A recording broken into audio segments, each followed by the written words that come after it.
நிலையான புகழுக்குரிய தூய்மை மிகு நற்கருணைக்கு எல்லா காலமும் ஆராதனையும் புகழும் ஆட்சியும் உண்டாக கடவது. நிலையான புகழுக்குரிய தூய்மை மிகு நற்கருணைக்கு எல்லா காலமும் ஆராதனையும் புகழும் ஆட்சியும் உண்டாக கடவது. நிலையான புகழுக்குரிய தூய்மை மிகு நற்கருணைக்கு எல்லா காலமும் ஆராதனையும் புகழும் ஆட்சியும் உண்டாக கடவது.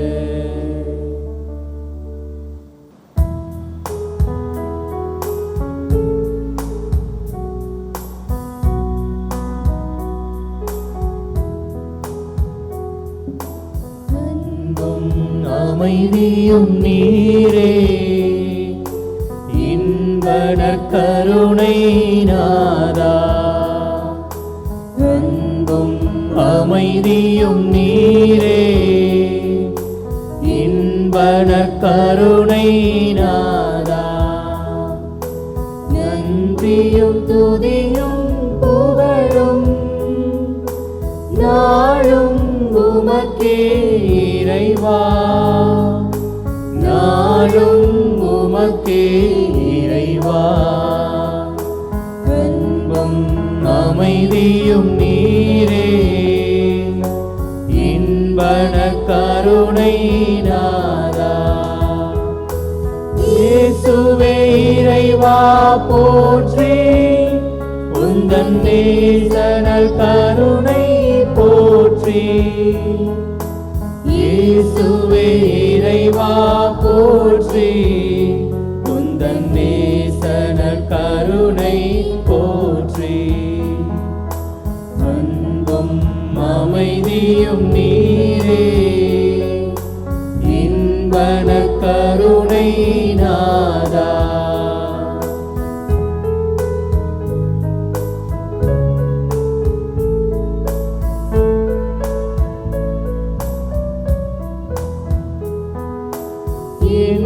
எண்ணிருந்தும் யாரிருந்தும் உன் சந்நிதி போலது பூமியிலே. எண்ணிருந்தும் யாரிருந்தும் உன் சந்நிதி போலது பூமியிலே.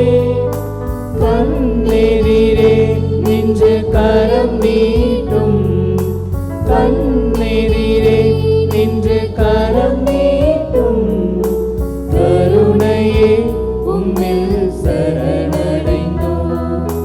இயேசுவே இறைவா போற்றி.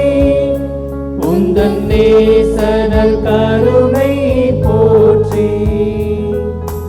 இயேசுவே இறைவா போற்றி. உந்தன் நேச நற்கருணை போற்றி. அன்பும் அமைதியும் நீரே இன்ப நற்கருணை நாதா.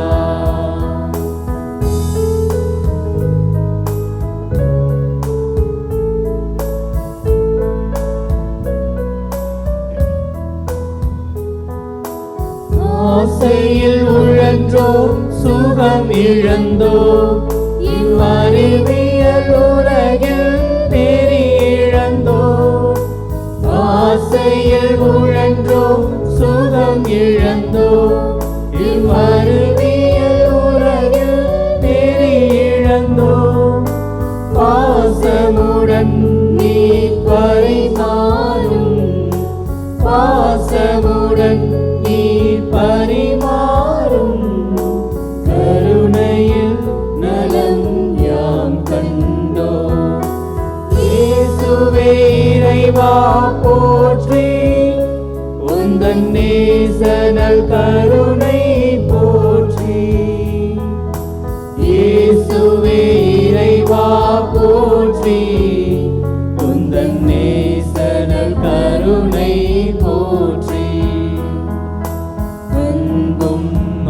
அமைதியும் நீரே, இன்பன கருணை நாதா.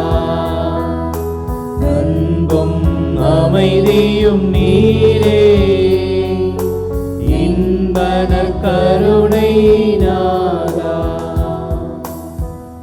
இறையேசுவில் அன்பிற்குரியவர்களே, இந்த நாளிலே இறைவன் திவ்ய நற்கருணை வழியாக நம்மை தேடி, நமது இல்லங்களை தேடி மாதா தொலைக்காட்சியின் வழியாக நமக்கு அருள் பாலித்துக் கொண்டிருக்கின்றார்.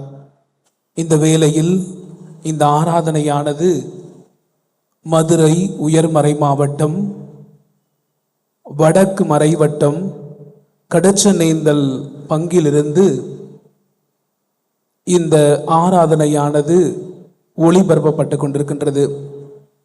இந்த வேளையில் உங்கள் அனைவரையும் பக்தியுடன் இந்த ஆராதனையில் பங்கெடுக்க அன்புடன் அழைக்கின்றேன். அன்பிற்குரியவர்களே, இந்த நாளானது திரு அவை மாசல்லா குழந்தைகளுடைய தினத்தை கொண்டாடி மகிழ்கின்றது. யார் இந்த மாசல்லா குழந்தைகள் என்று நாம் பார்த்தோமெனில், பாலநேசுவிற்காக தங்களுடைய இன்னுயிரை ஈந்தவர்கள். திரு அவையின் தந்தை தெத்தூலியன் கூறுவது போன்று, மறைசாட்சியரின் இரத்தம் என்பது திரு அவையின் வித்தாக அமைகின்றது. இந்த மாசல்லா குழந்தைகளுடைய இரத்தமானது இயேசு பாலகனுக்கு ஒரு பாதுகாப்பை கொடுத்தது போல, இன்று திரு அவைக்கும் ஒரு தொடக்கமாக அமைகிறது என்பதை பார்க்கின்றோம். இந்த நன்னாளிலே நமது இல்லங்களில் உள்ள ஒவ்வொரு குழந்தைகளையும், நமது பங்கில் உள்ள, நம்முடைய மறை மாவட்டத்தில் உள்ள, நம்முடைய நாட்டில் உள்ள, ஏன் இந்த உலகில் உள்ள அனைத்து குழந்தைகளையும் இந்த நேரத்திலே ஆண்டவருடைய பிரசன்னத்திலே ஒப்புக் கொடுப்போம். இறைவன் அவர்களை ஆசிர்வதிக்கும்படியாக சிறப்பாக மன்றாடுவோம். சிறப்பாக கருவறையிலிருந்து அவர்களுக்கு எதிராக இழைக்கப்படுகின்ற ஒவ்வொரு கொடுமைகளிலிருந்தும் அவர்கள் விடுதலை பெறவும், பாலியல் துன்புறுத்தலிலிருந்து அவர்கள் விடுதலை பெறவும், இவ்வாறு அவதியுறுகின்ற ஒவ்வொரு குழந்தைகளுக்கும் இறைவன் அவருடைய உடல் இருப்பையும் விடுதலையும் தர வேண்டி சிறப்பாக இந்த நற்கருணை ஆராதனையிலே மன்றாடுவோம். திருப்பாடல் ஆசிரியர் கூறுவது போல, ஆண்டவரே, உமது இல்லத்திற்காக, உடைய பிரசன்னத்திற்காக என்னுடைய உள்ளம் ஏங்கி தவிக்கின்றது என்ற வார்த்தைகளுக்கு ஏற்ப நமது உள்ளம் இறைவனை நோக்கி இருப்பதாக, இந்த மாசல்லா குழந்தைகள் எவ்வாறு இயேசுவிற்காக தங்களுடைய உயிரை கொடுத்தனரோ, தங்களுடைய வாழ்வு முழுவதையும் கொடுத்தனரோ, இந்த வேளையிலே அவர்களை போன்று நாமும் நமது உள்ளத்தை ஆண்டவரிடம் கொடுப்போம். இறைவன் நம்மை ஆசிர்வதிக்க இந்த ஒரு மணி நேரம் முழுவதும் காத்திருக்கின்றார். இறைவனோடு இந்த மணியிலே இணைவோம். உலகம் முடியும் வரை நான் என்னாலும் உங்களோடு இருக்கிறேன் என்று மொழிந்த நம் ஆண்டவர் இயேசு இதோ இந்த திவ்ய நற்கருணை வழியாக நம்மோடு பிரசன்னமாயிருக்கின்றார். அவரோடு உரையாட நாம் தயாராக இருக்கின்றோமா? எவ்வாறு ஒரு குழந்தை தன்னுடைய தாயிடம் பேசுமோ, அதே போன்று நம்முடைய விருப்பங்கள், ஏக்கங்கள், தேவைகள் அனைத்தையும் இந்த நேரத்திலே உங்களுக்கு சமர்ப்பிப்போம். ஆண்டவரே, என்னுடைய வாழ்வை நீர் நடத்தும், நீர் இந்த வேளையிலே என்னோடு பேசி என்னுடைய வாழ்வை மாற்றும் என்று ஆண்டவரிடம் முழுமையாக நம்மை ஒப்புக் கொடுப்போம். உன்னுடைய வார்த்தைகளை கேட்க நான் தயாராக இருக்கிறேன் என்ற அந்த சிறு குழந்தையின் மண்ணிலையோடு, என்னோட இயேசுவே கொஞ்ச நேரம் என்னுடன் பேசுமே என்கின்ற பாடலை உணர்ந்து தியானித்து பாடுவோம்.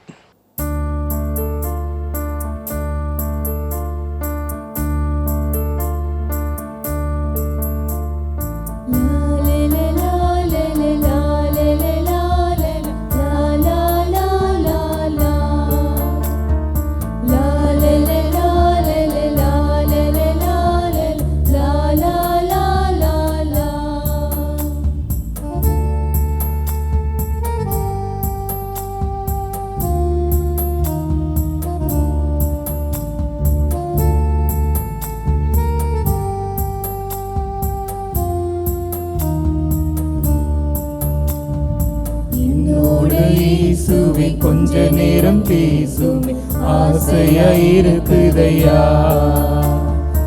என்னோட இயேசுவே கொஞ்ச நேரம் பேசுமே ஆசையாயிருக்குதையா.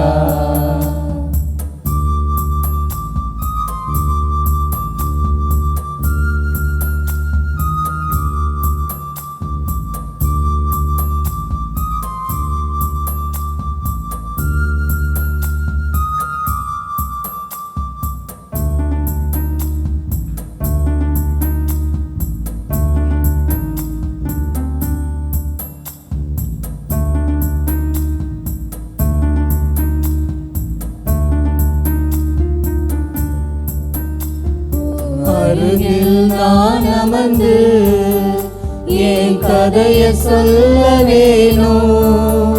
ஓ அருகில் நான் அமர்ந்து என் கதைய சொல்ல வேணும்.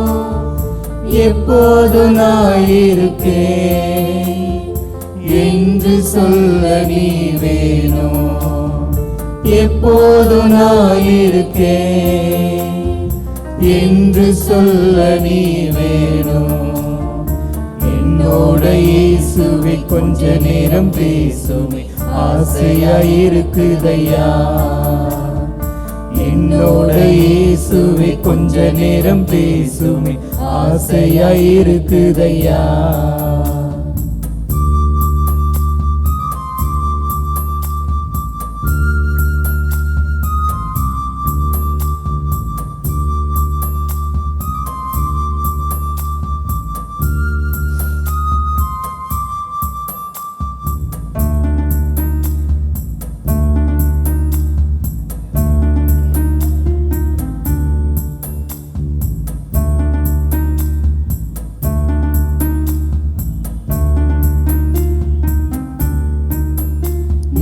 திரும்புற திசையெல்லாம் உருவம் தெரிய வேணும். நான் திரும்புற திசையெல்லாம் உருவம் தெரிய வேணும். திரும்பாத சொந்தமாக நீ மட்டும் எனக்கு வேணும். திரும்பாத சொந்தமாக நீ மட்டும் எனக்கு வேணும். என்னோட இயேசுவே கொஞ்ச நேரம் பேசுமே ஆசையாயிருக்குதையா. என்னோட இயேசுவே கொஞ்ச நேரம் பேசுமே ஆசையாயிருக்குதையா.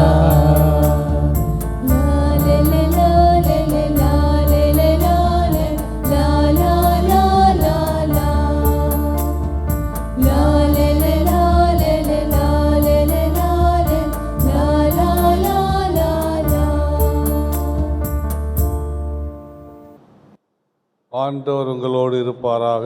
உம் ஆன்மாவோடும் இருப்பாராக.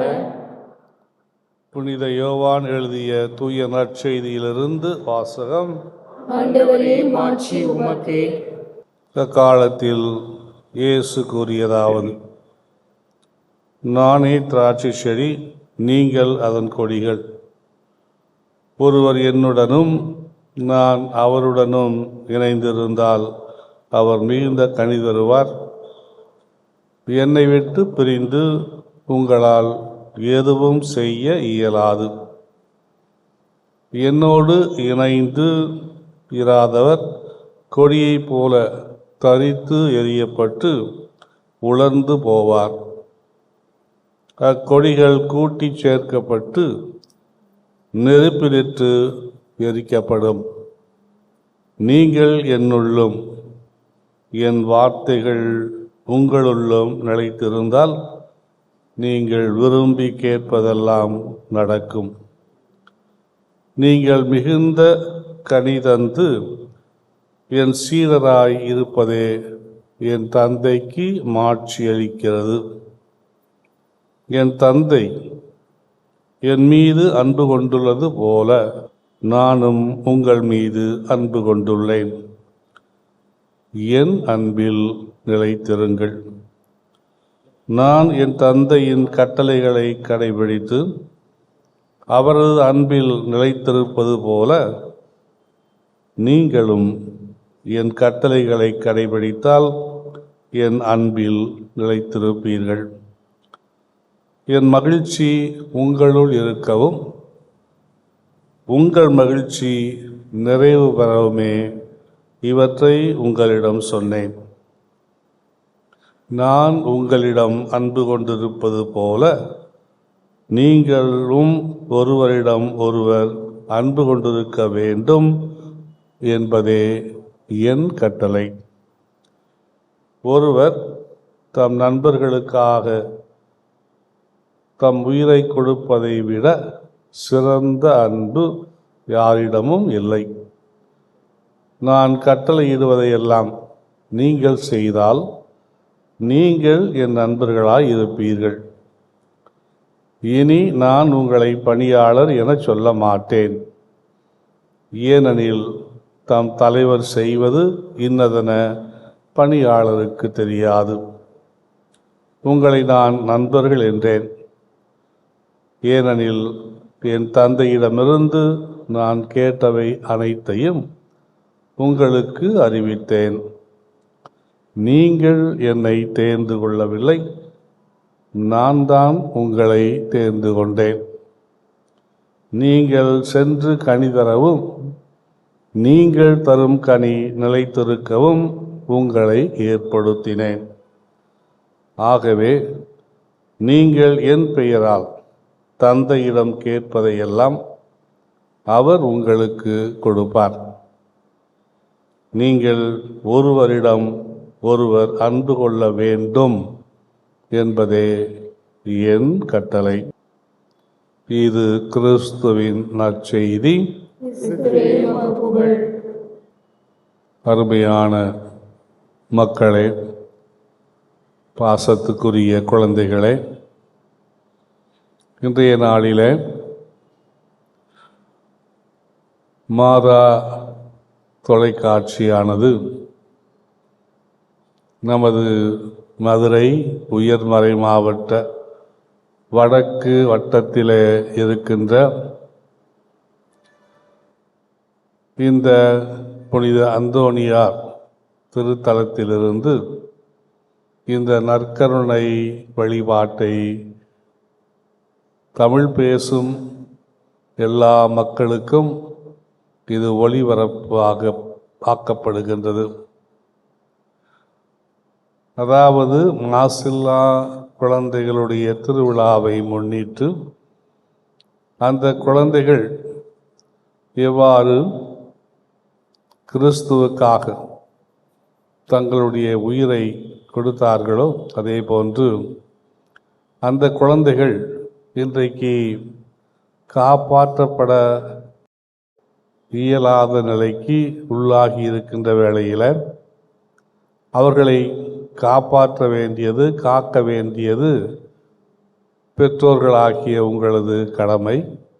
ஏனென்றால் மாசில்லா குழந்தைகள் இந்த உலகத்திலே பிறப்பதற்கு முன்பாகவே அவர்கள் கொல்லப்படுகின்றனர் அல்லது ஏதோ ஒரு வகையில் அவர்கள் அழிக்கப்படுகின்றனர்.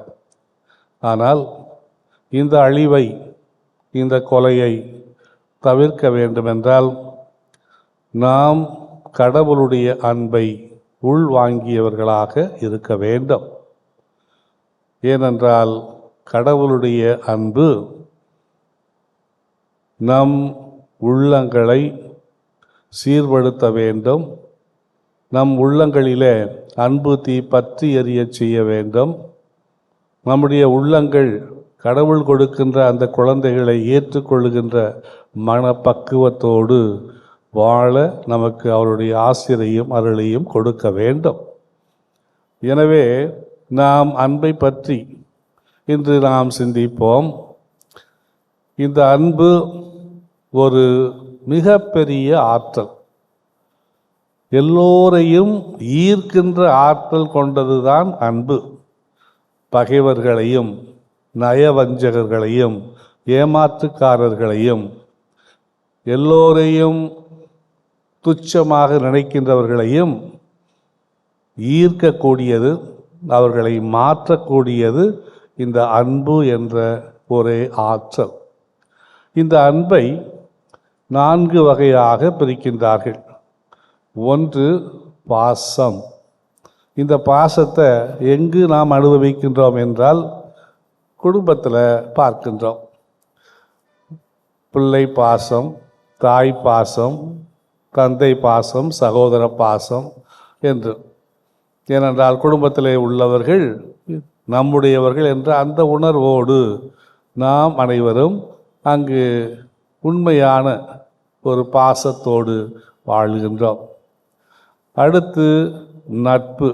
நட்பு என்பது அன்பினுடைய இன்னொரு பக்கம் அல்லது இன்னொரு பகுதி. அந்த நட்பு என்பது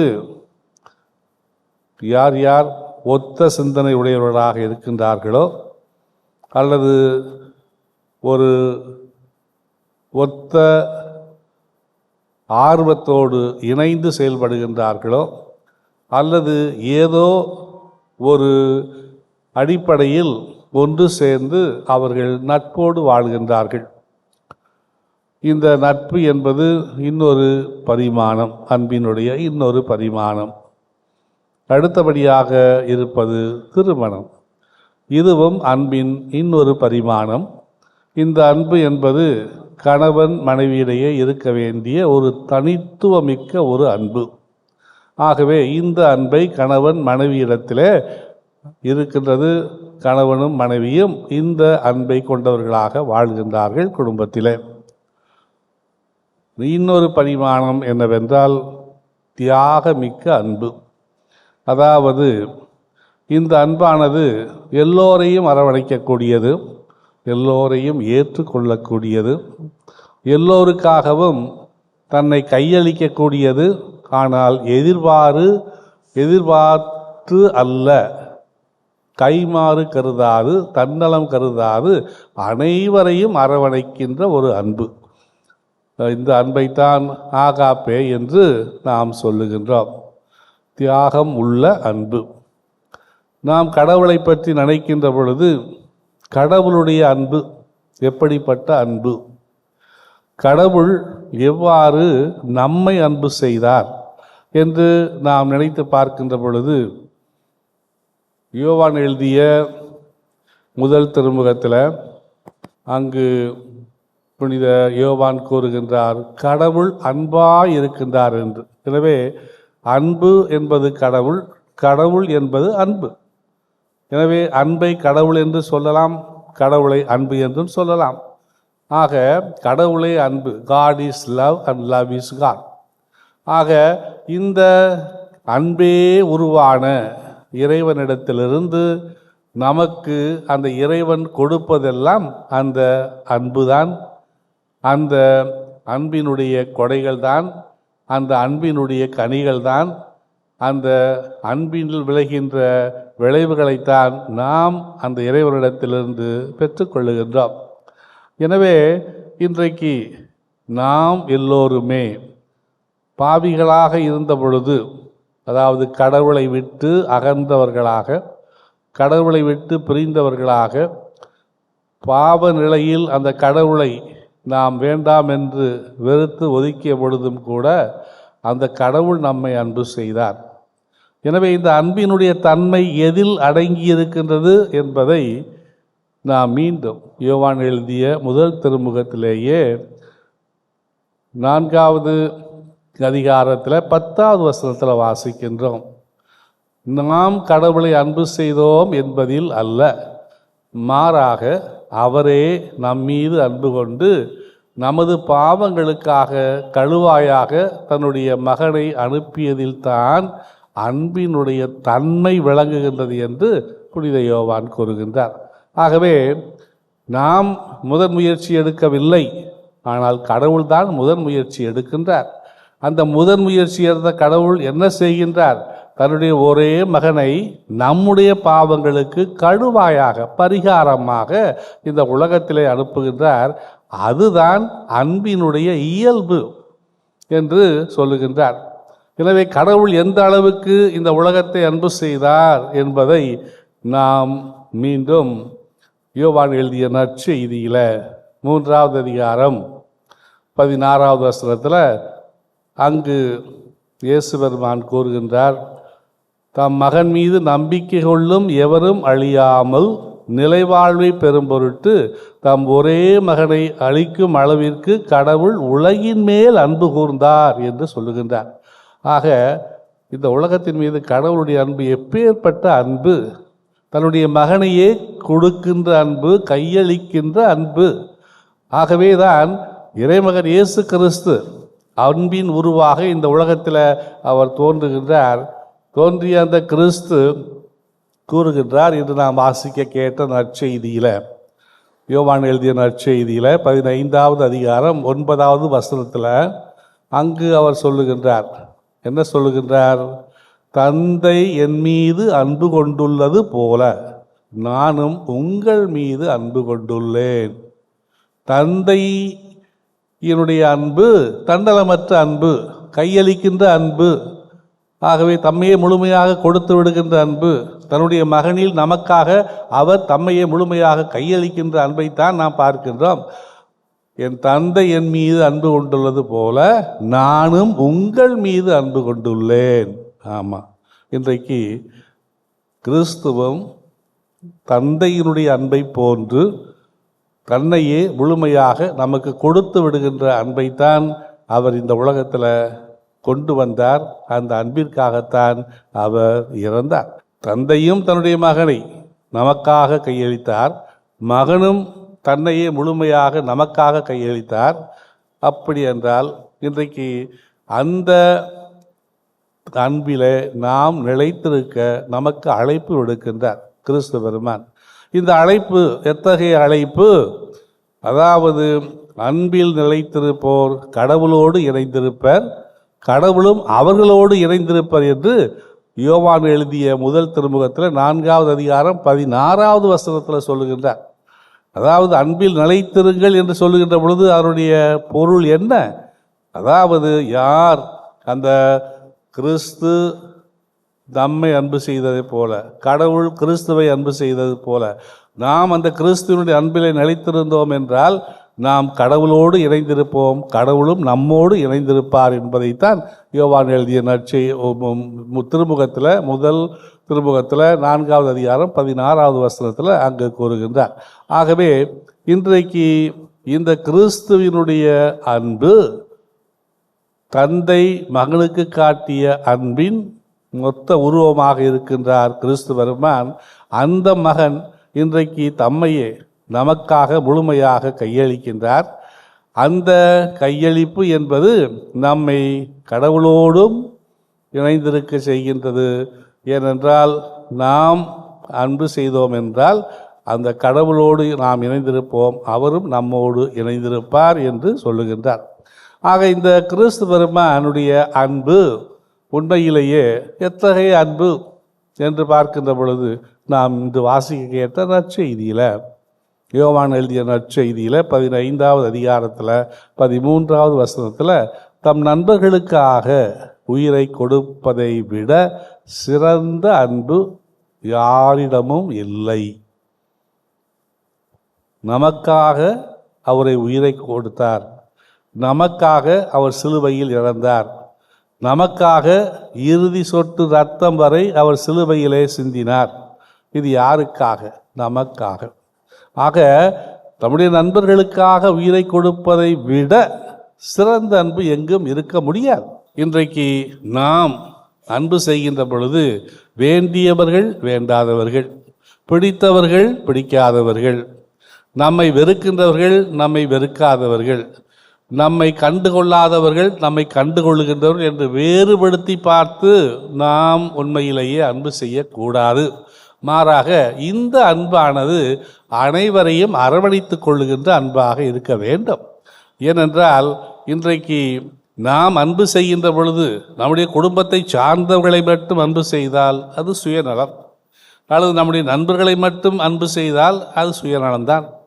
ஆனால் நம்முடைய அன்பானது எல்லோரையும் அரவணைக்கின்ற அன்பாக இருந்தது என்றால் அதுதான் கிறிஸ்துவினுடைய அன்பினுடைய பிரதிபலிப்பாக இருக்க முடியும். மனிதர்கள் என்ற முறையில் நம்மிடத்தில் பல வகையான போட்டி, பொறாமை, அதே போல பகைமை எல்லாம் இருக்கத்தான் செய்யும். ஆகவே பகைவரையும் அன்பு செய்யக்கூடிய அன்பாக நம்முடைய அன்பு இருக்க வேண்டும்.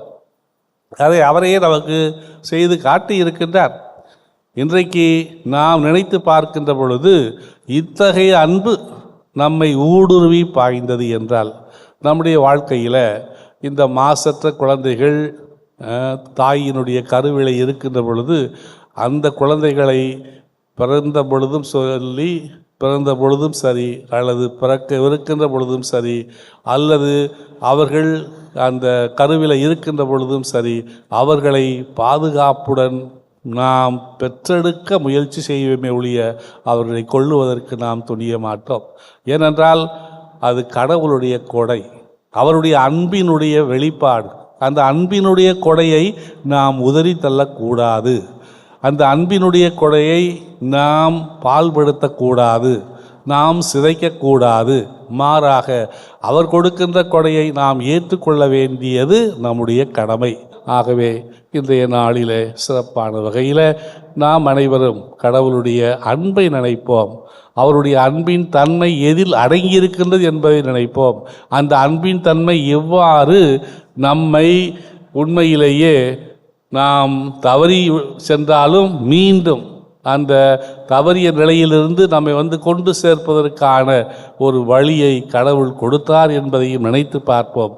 அந்த வழி கடவுள் தன்னுடைய ஒரே மகனை கொடுப்பதுதான் என்பதை உணர்ந்து அவரே வந்தார். அவரும் இந்த உலகத்தில் அன்பை தவிர வேறு எதையும் அவர் போதிக்கவில்லை. அந்த அன்புதான் இன்றைக்கு குடும்பத்திலும் சரி, சமுதாயத்திலும் சரி, அல்லது நாம் வாழுகின்ற இடங்களிலும் சரி வாழ வைக்கின்றது என்பதை நினைத்து இன்றைக்கு கடவுள் நமக்கு கொடுக்கின்ற கொடைகளாகிய குழந்தைகளை நாம் ஏற்றுக்கொள்வதோடு அவர்களுடைய வாழ்வை சிதைக்காது, அவர்களுடைய வாழ்வை அழிக்காது, அவர்களையும் ஏற்றுக்கொண்டு இந்த மாசற்ற குழந்தைகளை நாம் கொண்டாடுகின்ற பொழுது நம்முடைய வாழ்விலே நம்முடைய குழந்தைகளையும் நாம் கொண்டாடுவோம். இறைவன் கொடுக்கின்ற அந்த குழந்தைகளை நாம் உவப்புடன் ஏற்றுக்கொண்டு அவர்களை வளர்ப்போம். அவர்களும் அந்த இறைவனுக்கு உகந்தவர்களாக வாழ அவர்களுக்கு நம்முடைய வாழ்வானது அர்ப்பணமாக்கப்பட வேண்டும் என்பதையும் உணர்ந்தவர்களாக இந்த 1 மணி நேர ஆராதனையில் சிறப்பாக நாம் இறைவனை நோக்கி மன்றாடுவோம். இறைவன் நம் அனைவரையும் நிறைவாக ஆசீர்வதிப்பார். ஆமீன். எங்கள் அன்பு தந்தையே இறைவா, இன்றைய நாளிலே நாங்கள் உம்முடைய திருமகன் இயேசு கிறிஸ்துவினுடைய அந்த பிரசன்னத்திலே கூடியிருக்கின்ற வேளையில் இந்த திருமணி ஆராதனையில் நாங்கள் அனைவரும் ஒரே குடும்பத்தை சார்ந்தவர்கள் என்ற அந்த உணர்வோடு எங்களிடத்தில் இருக்கின்ற பல தேவைகள் எங்களுக்கு வாட்டி வதைக்கக்கூடியதாக இருந்தாலும் அவற்றில் ஒரு சிலவற்றை நாங்கள் உம்மிடத்தில் எடுத்து கோரி அவை எங்களுக்கு ஏற்றதாக இருக்கின்ற பொழுது நிச்சயமாக நீர் அவற்றை கொடுப்பீர் என்ற ஆழ்ந்த நம்பிக்கையோடு எங்களுடைய மன்றாட்டுக்களில் ஒரு சிலவற்றை இப்பொழுது உம்மிடத்திலே நாங்கள் நம்பிக்கையோடு எடுத்து கூறுகின்றோம். அன்பின் இறைவா, ஆண்டவர் இயேசுவின் பிறப்பின் மகிழ்ச்சி கொண்டாட்டத்தில் இருக்கும் வேளையிலே எம் திருஅவைக்காக மன்றாடுகிறோம். உமது அன்பின் நற்செய்தியை அகிலமெங்கும் எடுத்து செல்லும் திருஅவையின் பணியாளர்கள் அனைவருக்கும் நற்சுகத்தையும் நிறையாசிரையும் அளித்து காத்திட வேண்டும் என இறைவா உம்மை மன்றாடுகிறோம். ஆண்டவரே, எங்கள் மன்றாட்டை கேட்டருளும். நம்பிக்கையின் ஊற்றே எம் இறைவா, இறைமக்களாகிய நாங்கள் வாழ்வின் ஊற்றாகிய உம்மை இறுக பற்றி கொள்ளவும், வாழ்வில் எதிர்ப்படும் துன்பங்கள், தோல்விகள், பிரச்சனைகளை கண்டு மனம் தளராமல் உறுதியோடு இருக்கவும், நாங்கள் வாழும் பகுதியில் எங்கள் அன்பு செயல்பாடுகள் வழியாக நம்பிக்கையை வளர்க்கவும் அருள் தர இறைவா உம்மை மன்றாடுகின்றோம். வாழ்வளிக்கும் வள்ளலே இம்மிறைவா, பாலகன் இயேசுவின் பொருட்டு கொல்லப்பட்ட பச்சிளம் குழந்தைகளை நினைவு கூறும் இந்நாளிலே உலகின் குழந்தைகளுக்காகவும் குழந்தைகளை வளர்த்தெடுக்கும் பெற்றோர்களுக்காகவும் மன்றாடுகிறோம். பெற்றோர்கள் தங்கள் குழந்தைகளுக்கு உலக அறிவுடன் இறைபக்தியையும் ஞானத்தையும் நல்லொழுக்கத்தையும் கற்றுத்தர ஆர்வம் கொள்ளவும், குழந்தைகளும் நவீன ஊடக வலைத்தள நுகர்வு மாயையால் சிக்கிக்கொள்ளாமல் மனித நேயத்திலும் மாண்பிலும் சிறந்து வளர, தங்களுக்கு எதிரான வன்முறைகளிலிருந்து காத்துக்கொள்ள ஆற்றல் தர வேண்டுமென்று உம்மை மன்றாடுகிறோம். ஆண்டவரே, எங்கள் மன்றாட்டை கேட்டருளும். எங்கள் எதிர்நோக்கின் காரணதான இறைவா, மாதா தொலைக்காட்சி பணியாளர்கள் அனைவருக்காகவும் மன்றாடுகிறோம். இல்லந்தோறும் இறையாட்சியை மலர செய்ய மரியாயின் வழியாக இறைமகன் இயேசுவை கண்டு கொள்ள உழைக்கும் அவர்களுக்கு உமது இறை ஆசியை அளித்து காத்திடவும், தொலைக்காட்சி வழியாக இந்த ஆராதனையில் பங்கேற்கும் அனைவரும் அன்பின் கருவிகளாகிட அருள் தர உம்மை மன்றாடுகிறோம். ஆண்டவரே, எங்கள் மன்றாட்டை கேட்டருளும். எங்கள் அன்பு தெய்வமே இறைவாம், இன்றைய நாளிலே நாங்கள் எழுப்பிய எங்கள் மன்றாட்டுக்களை கனிவுடனும் பரிவுடனும் இரக்கத்துடனும் கண்ணோக்கும். நாங்கள் எழுப்பிய இந்த மன்றாட்டுக்கள் எவை எங்களுக்கு ஏற்புடையதாக இருக்கின்றதோ அவற்றை நீர் எங்களுக்கு நிறைவு செய்து எங்களுடைய வாழ்வு எப்பொழுதுமே உம்முடைய பாதுகாப்பிலும் பராமரிப்பிலும் ஆசியிலும் இருக்கின்றது என்பதை உணர்ந்தவர்களாக எங்களுடைய வாழ்க்கையில் நாங்கள் அன்பின் கருவிகளாக சிறப்பாக இறைவன் எங்களுக்கு கொடுக்கின்ற அந்த குழந்தைகளை அன்பின் கொடைகளாக ஏற்றுக்கொண்டு அவர்களை அன்பிலும் பக்தியிலும் ஒழுக்கத்திலும் வளர்க்கக்கூடிய நல்ல பெற்றோர்களாக நாங்கள் வாழவும், எங்களுடைய வாழ்வு அவர்களுக்கு எப்பொழுதுமே உந்து சக்தியாக அவர்களுடைய வாழ்வை வளப்படுத்தக்கூடியதாக இருக்க வேண்டும் என்றும், நீர் எங்களுக்கு தொடர்ந்து உம்முடைய ஆசிரியையும் அருளையும் வழங்குவதோடு நாங்களும் என்றுமே உம்முடைய அன்பு கட்டளையை ஏற்றவர்களாக எங்களுக்கு கொடுக்கப்படுகின்ற அந்த குழந்தைகளை நாங்கள் எப்பொழுதுமே அழிக்காது சிதைக்காது அவர்களை பெற்றெடுத்து வளர்த்து ஆளாக்குகின்ற அந்த உண்மையான அருளையும் எங்களுக்கு கொடுத்து எங்களை தொடர்ந்து காக்க வேண்டும் என்றும், எங்களுடைய குடும்பங்களிலே உம்முடைய ஆசி நிறைய எங்களுக்கு கிடைப்பதோடு நாங்களே பிறருக்கு ஆசியாக வாழ வரமருள வேண்டும் என்று எங்கள் ஆண்டவராகிய கிறிஸ்து வழியாக உம்மை மன்றாடுகின்றோம். இறையேசுவில் அன்பிற்குரியவர்களே, கடவுள் இவ்வுலகின் மீது எவ்வளவு அன்பு கூர்ந்தார் என்றால், தன்னுடைய ஒரே பேரான மகனை நமக்கு கையளிக்கும் அளவிற்கு கடவுள் இவ்வுலகின் மீது அன்பு கூர்ந்தார் என்று யோவான் நற்செய்தியில் வாசிக்கின்றோம். கடவுள் மனிதரானதே மனிதரிடத்தில் வைத்த அன்பின் மிகுதியினால்தான். எனவே கடவுள் அன்பாய் இருக்கின்றார், அன்பின் உருவமாக இருக்கின்றார். அந்த அன்பு முடிவில்லாத அன்பாக இருக்கிறது என்பதை உணர்ந்தவர்களாக அன்பு இறை அன்பு, அது முடிவில்லாத அன்பு என்கின்ற பாடலை இந்த வேளையில் தெய்வீக பிரசன்னத்தில் இறைவனை தியானித்து அவருடைய அன்பை தியானித்து அகமகிழ்வுடன் பாடுவோம்.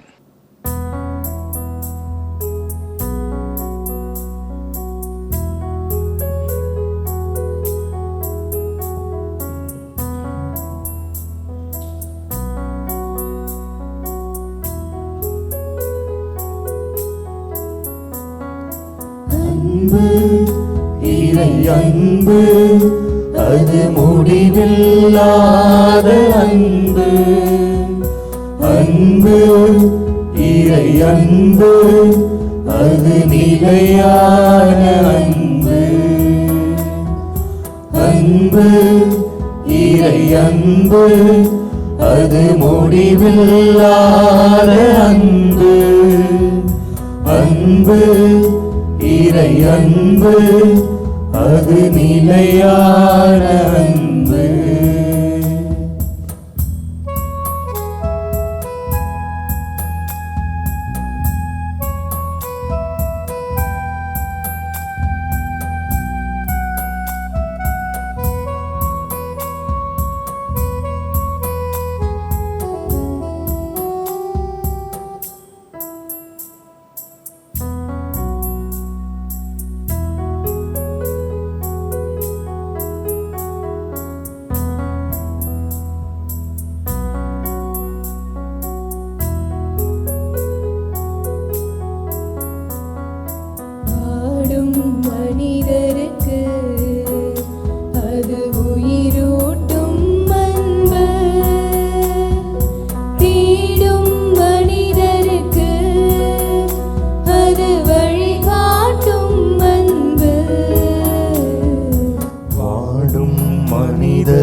அது உயிரூட்டும் அன்பு.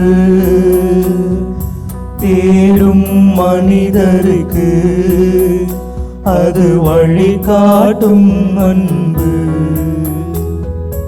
நாடும் மனிதருக்கு அது அருள் சேர்க்கும் அன்பு. நாடும் மனிதருக்கு அது அருள் சேர்க்கும் அன்பு. நாடும் மனிதருக்கு அது தன்னையே வார்க்கும் அன்பு. அன்பு இறை அன்பு அது முடிவில்லாத அன்பு. அன்பு இறை அன்பு அது நிலையான அன்பு.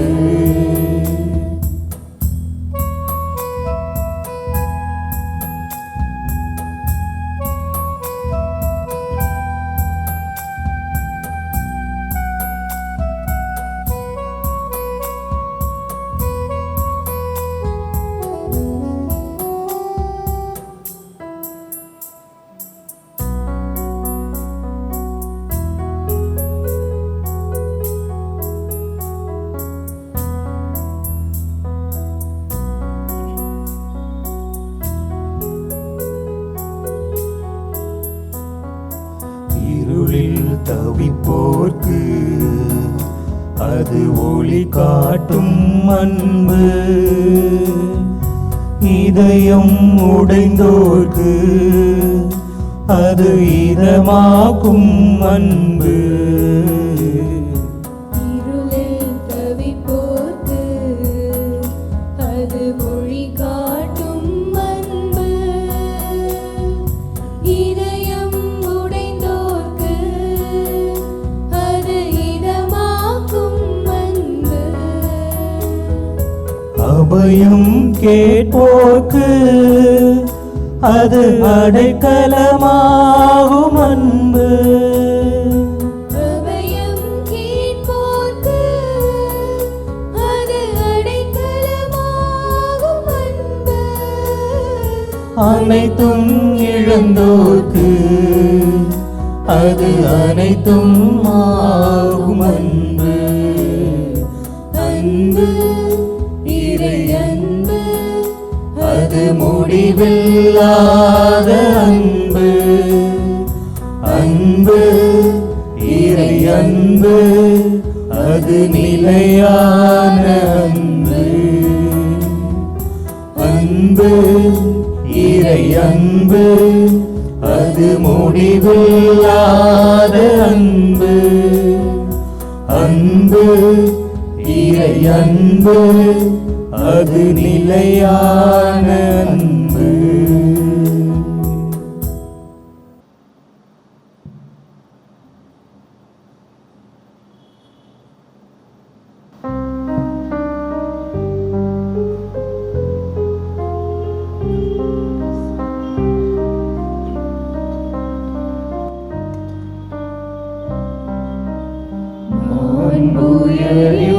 வரும் அடையாளத்தை தாழ்ந்து பணிந்து ஆராதிப்போம்.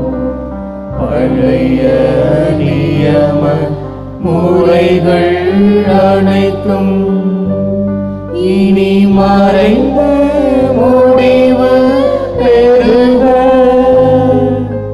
புதிய நியம முறைகள் வருக. புலன்களாலே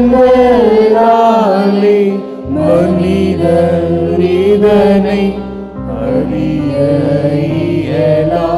புரையை நீக்க நம்பிக்கையின் உதவி பெறுக.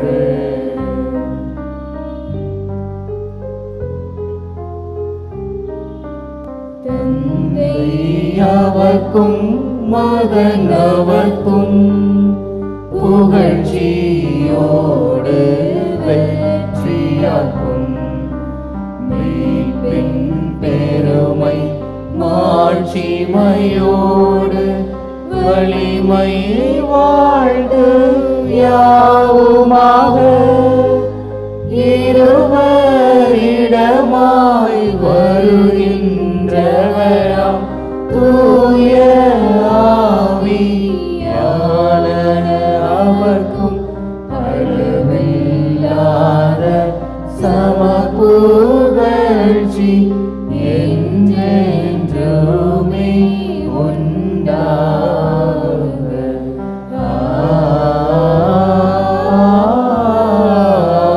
ஆமென். மன்றாடுவோமாக.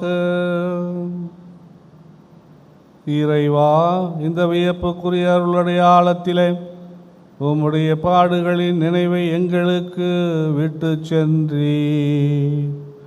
உம் திருவுடல் திரு ரத்தம் ஆகியவற்றின் தூய மறைபொருளை வணங்கும் நாங்கள் உமது மீட்பின் பயனை இடைவிடாமல் துய்த்து உணர்ந்து மகிழ அருள்வீராக. தந்தையாகிய இறைவனோடு தூய ஆவியாரின் ஒன்றிப்பில் இறைவனாய் என்றென்றும் வாழ்ந்து ஆட்சி செய்கின்ற உம்மை மன்றாடுகின்றோம்.